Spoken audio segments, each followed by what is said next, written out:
আরে কাপ চা হবে নাকি? ওই নবাব নন্দিনী সপ্তমীকে বলো না, কি করছে সে সকাল থেকে রান্নাঘরে?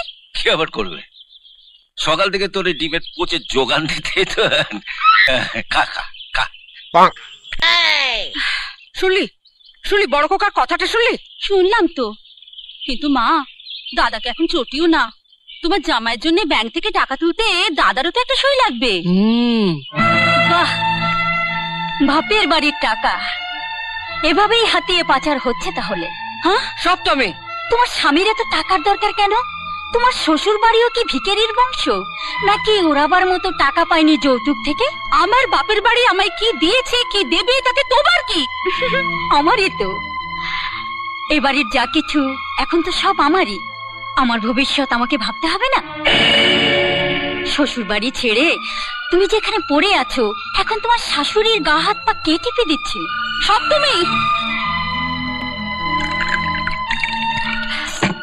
দাদা আর এক কাপ চা চেয়ে গেছে, এটা দাদাকে দিয়ে এসো।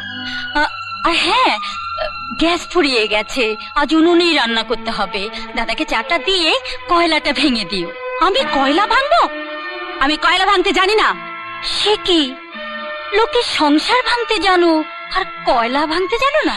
কি এত বড় কথা!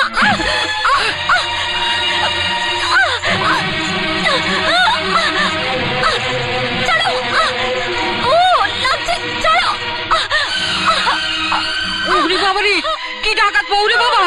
ও বড় খোকা, বড় খোকা! গ্রামের মেয়ে আমি, অনেক গাছের ডাল ভাঙতাম এই হাত দিয়ে। তোমার হাতটা সেই ডালের কাছে খুবই ঠুনকো।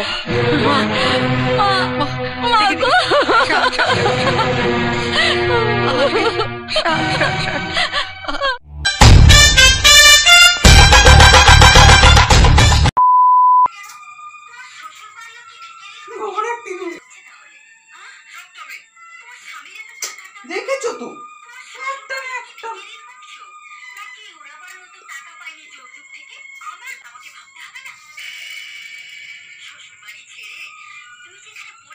শ্বশুর বাড়ি